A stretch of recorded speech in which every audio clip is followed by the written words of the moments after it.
Brought to you by TechnoSpark 20 series smartphones. I'm superhuman.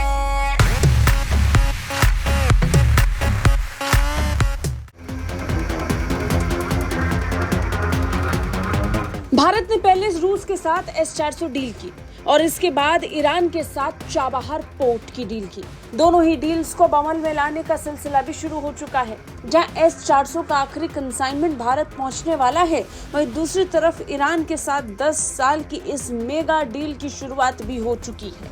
लेकिन इन दोनों ही मामलों में सबसे ज्यादा खींच खाकर बैठा था अमेरिका। अमेरिका की दुश्मनी रूस और ईरान से है। ऐसे में प्रतिबंधों के बीच भारत का रूस और ईरान के साथ 2 बड़ी डील करना अमेरिका को खास पसंद नहीं आया। लेकिन भारत के कारण अमेरिका इस पर कुछ कर भी नहीं पाया।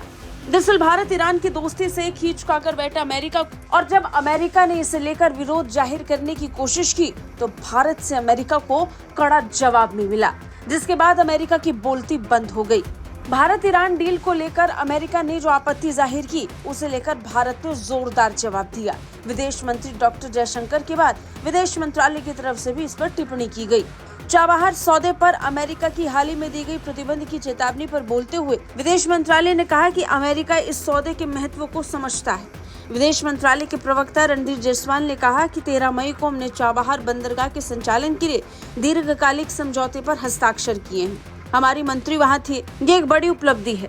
हम चाबहार को अफगानिस्तान के लिए कनेक्टिविटी केंद्र के रूप में जगह की क्षमता को साकार करने की दिशा में भारत की प्रतिबद्धता के रूप में देखते हैं। भूमि से घिरे मध्य एशियाई देशों में ये बंदरगाह 2018 से इंडियन पोर्ट्स ग्लोबल लिमिटेड द्वारा संचालित किया जा रहा है। उन्होंने कहा कि संयुक्त राज्य अमेरिका भी चाबहार बंदरगाह के महत्व को समझता है। United States also has an understands the importance of Chabahar port for continued humanitarian supplies to Afghanistan and to provide Afghanistan with economic alternatives.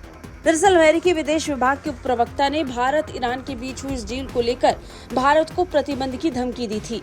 वेदांत पटेल ने कहा था कि अगर कोई भी ईरान के साथ बिजनेस डील करने पर विचार कर रहा है तो उन्हें इसके संभावित जोखिम पता होने चाहिए। उन्हें पता होना चाहिए कि उन पर भी प्रतिबंध लग सकते हैं। भारत को अमेरिका की ये धमकी विदेश मंत्री जयशंकर को बिल्कुल पसंद नहीं आई थी। इसके जवाब में खुद विदेश मंत्री डॉक्टर जयशंकर ने स्पष्टता के साथ अमेरिका को कड़ा जवाब दिया। जयशंकर ने अपने बयान में कहा, ये समझने वाली बात है कि ये डील असल में सभी के लिए लाभ के लिए है। मुझे नहीं लगता कि लोगों को इसके बारे में संकीर्ण दृष्टिकोण रखना चाहिए, और अमेरिका ने ऐसा अतीत में नहीं किया है। यदि आप अतीत में चाबहार के प्रति अमेरिका के रवैये को देखेंगे तो अमेरिका इस तथ्य की सराहना करता रहा है कि चाबहार की व्यापक प्रासंगिकता है, तो हम इस पर काम करेंगे। बता दिए, पोर्ट भारत ईरान के साथ साथ कई और देशों के लिए फायदे का सौदा साबित होने वाला है। वहीं चीन और पाकिस्तान के BRI को इससे तगड़ा झटका लगेगा। ये प्रोजेक्ट चीन पाकिस्तान के लिए तबाही तो लाएगा, लेकिन व्यापारिक स्तर पर एशिया के लिए बड़ा फायदेमंद साबित होगा। इस डील के तहत इंडियन पोर्ट्स ग्लोबल चाबहार बंदरगाह में लगभग $12 करोड़ का इन्वेस्टमेंट करेगी। इस पोर्ट को बनाने के साथ ही भारत अगले 10 साल इसका संचालन करने वाला है। ब्यूरो रिपोर्ट, भारत तक।